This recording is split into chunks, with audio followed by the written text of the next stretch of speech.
Hello there guys. So today I'll be teaching you how to import Excel tables into my MySQL Workbench. To begin this tutorial, I shall first create a database where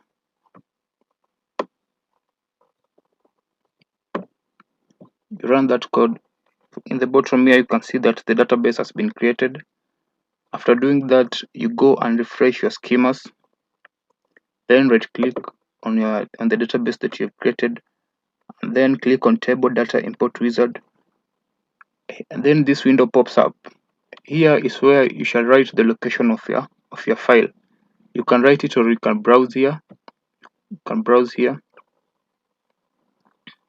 So here is my dataset. This is my diabetes dataset. And guys, please make sure before you import any dataset, it must be in CSV format. Save your Excel files in CSV format so that you can be able to do this. Then click on next. Then you can tick on drop table if it exists. Then next.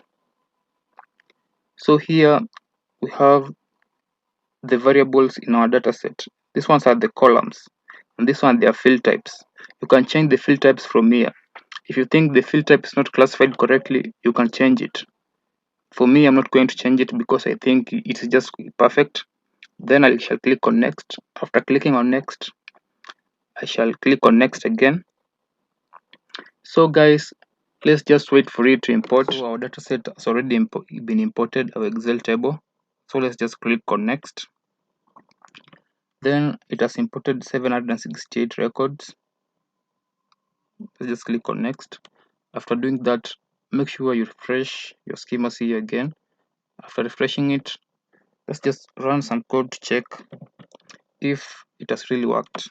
Let me just select the code that I'm going to run. Then I shall run it. After running it, you can see that our dataset is fully loaded and ready to go.